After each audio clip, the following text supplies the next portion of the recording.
Let me show you how to install an outlet inside of a closet. I am going to feed off of a switch located in this bedroom and just feed it right directly behind that switch into here. So this is a 2-gang switch. I know for a fact there's a neutral in here because I wired this house. So I'll show you how to look for that.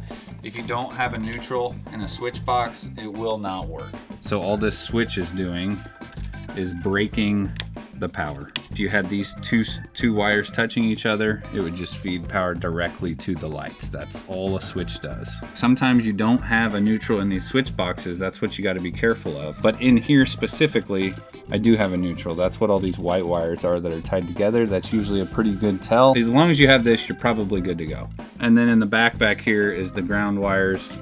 Probably get blown up for it, but I didn't put a greenie or a wire nut on this. I'm just gonna measure up the trim here to get my height that I need. So I'm about 39.5 to the bottom of the box. Most boxes are about 4 inches tall, so 39.5. I'm not gonna put my box there anyway, and I'll probably make the top at about 37-ish inches. So now that I've got this opened up, I can establish which side my stud is on. There's these 2 little dimples right here in the box. That tells you that this box was nailed to a stud on that side. If you're uncertain, you can always just take something like a small screwdriver, or I've got my drywall knife here, and just poke in there and see if there's a stud in there. It'll also tell you if there's one not very far away. So now I want to measure over from this door frame to where the switch is. That's an easy reference on this back side. So I know that the edge of that to the edge of this door frame is about 10.5 inches. This is kind of a guesstimation, but I can put that about where the edge of that door frame is and come to 10.5 inches. So I'll probably just cut over and find the stud right here. This 37. I'm gonna just poke in, and then I'm gonna cut over to the stud. Yeah, there we go.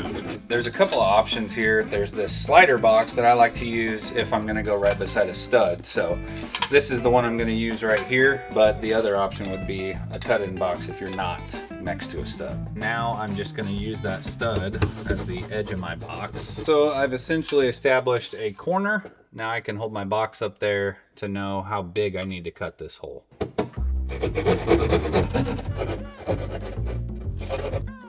Boom, pow. Make sure it fits. You know what I mean? Yay, like a glove.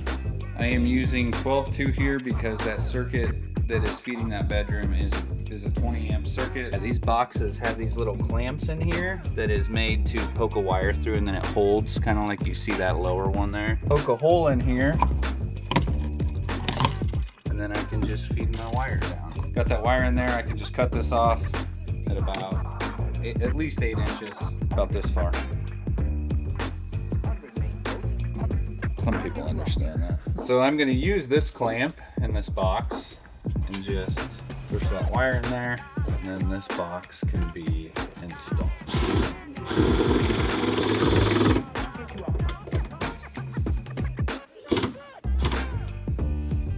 Boom.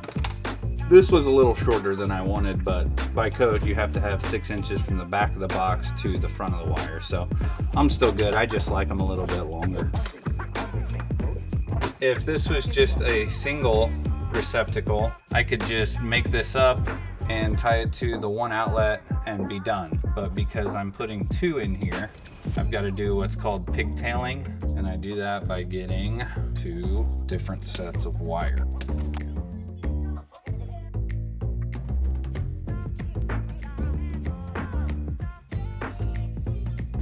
Just gonna take these wires and pre-twist them. That's what we do to all 3 of them.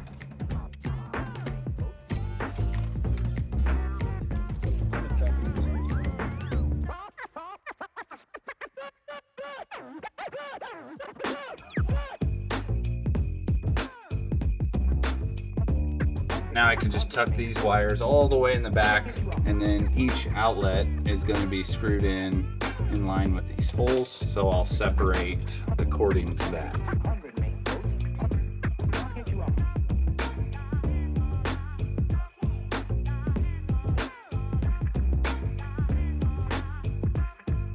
If you're not using one of the screws, screw the other one in. That way, like I was saying earlier, that ground wire can't come in contact with this stick in it.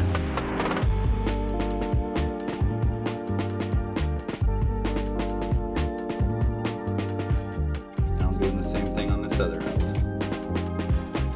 All right, so now that the wires are made up, I can just tuck them back in this box.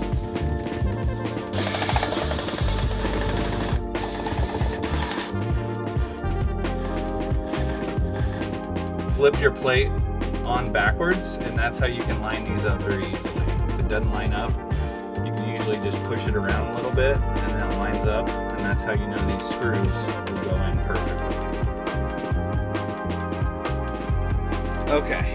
So that's the load side, that's all made up and done. You always want to make the load side up first because I didn't want to deal with that and the possibility of power being turned on and then I could get shocked or something would short out. So always tie in the load side first, and now I'll go to the line side, which is where I'm tying the power in, and do that part next. All right, so I shut the breaker off. I can go ahead and tie this in without worrying about shorting anything out or getting shocked.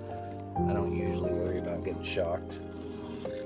But if you're stripping Romex, try to only run down the middle, and then when you're back here at the back, just use it to cut the back of the Romex off underneath. That way you don't risk slicing these wires. Alright, so I'm gonna pull these grounds off.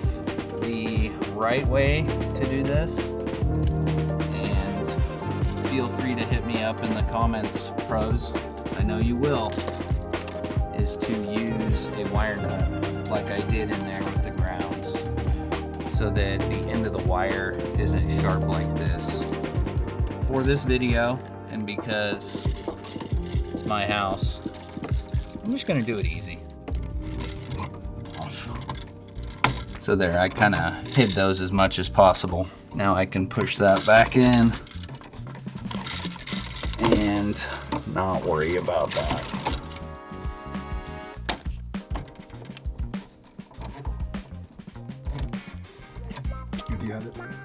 So that I should have switched out to a red wire nut because these tans are only good for 412s, I think it is. Maybe it's 512s.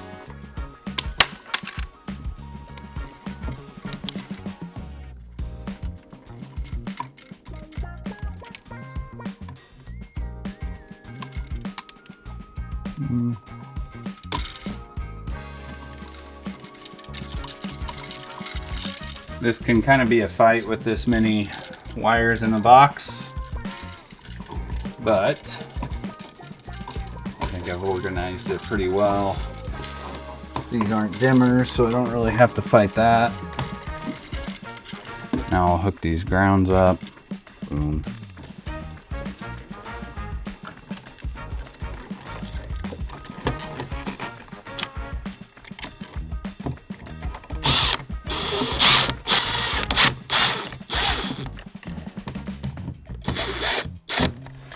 If you notice, I didn't just tighten that switch up. I went about halfway and then pushed that in.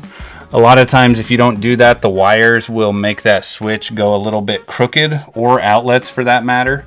So if you don't run that in halfway and then push those wires in the way you want it to manipulate the switch, the wires will do it themselves and it won't look good on the cover plate.